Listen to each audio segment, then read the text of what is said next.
Hello बच्चों, let's read this question. So the question says two statements are given labeled assertion A and the other labeled reason R. Select the correct answer to the questions from the codes 1, 2, 3 and 4 as given below.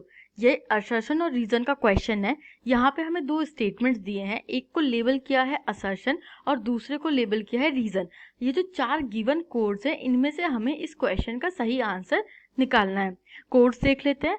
First code is both assertion and reason are true and reason is the correct explanation of the assertion. Second code is both assertion and reason are true and reason is not the correct explanation of the assertion.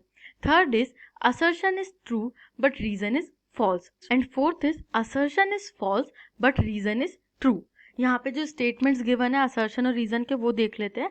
assertion is in Victorian Britain the upper class, the aristocrats and the bourgeois preferred things produced by hand.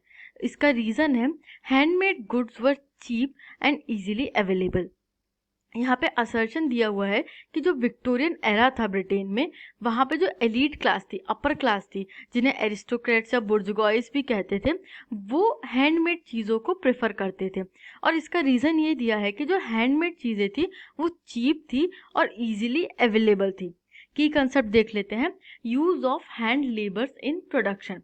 Hand labours का एक बहुत wide level पे use होता था production में, even in the Victorian Britain.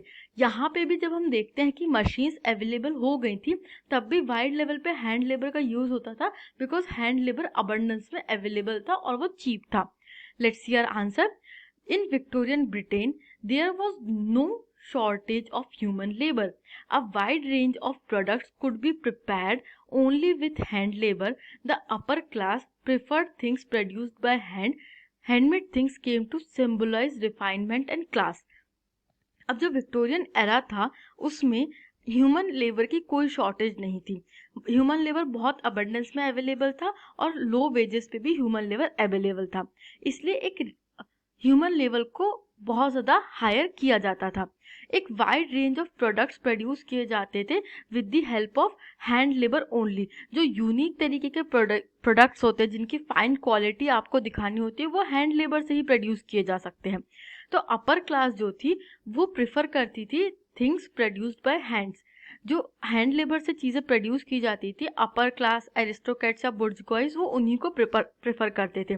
इसका main reason क्या था कि जो हैंडमेड चीज़ें थी वो एक रिफाइनमेंट ऑफ क्लास सिम्बलाइज करती थी. अब जो अपर क्लास है वो कौन सी क्लास हो गई? वो एलीट क्लास हो गई. उनको दिखाना होता था कि हम एक एलीट क्लास से बिलोंग करते हैं और इसलिए वो हैंडमेड चीज़ों का यूज़ करते थे जिससे कि रिफाइनमेंट, क्योंकि वो हैंडमेड है, एक यूनिकली चीज़ों को बनाया जा रहा है तो वो बहुत रिफाइंड होती थी और वो क्लास दिखाती थी. जो मशीन मेड चीज़ें होती थी वो कॉमन होती थी, वो सबकी एक जैसी बनती थी, उसमें कोई डिफरेंस नहीं होता था, वो यूनिक नहीं होती थी. इसलिए जो अपर क्लास थे, जो एरिस्टोक्रेट्स थे, वो हैंडमेड चीज़ों को प्रेफर करते थे. अब आंसर देख लेते हैं. यहाँ पे जो असर्शन गिवन है कि विक्टोरियन ब्रिटेन में अपर क्लास हैंडमेड चीज़ों को प्रेफर करते थे, ये तो सही है. अब इसका जो रीज़न है कि handmade goods were cheap and easily available, ये गलत है. क्यों? क्योंकि हैंडमेड गुड्स अवेलेबल तो थे बट उसका मेन रीज़न क्या था कि वो रिफाइनमेंट सिम्बलाइज करते हैं. उनको इस चीज़ से कोई इंटरेस्ट नहीं था कि वो चीप है या एक्सपेंसिव है. उनको इस चीज़ में इंटरेस्ट था कि हमारी क्लास किस चीज़ से शो हो रही है. तो हमारा राइट आंसर हो जाता है ऑप्शन 3, जिसमें लिखा है कि assertion is true but reason is false. I hope you understood this question. Thank you and best of luck.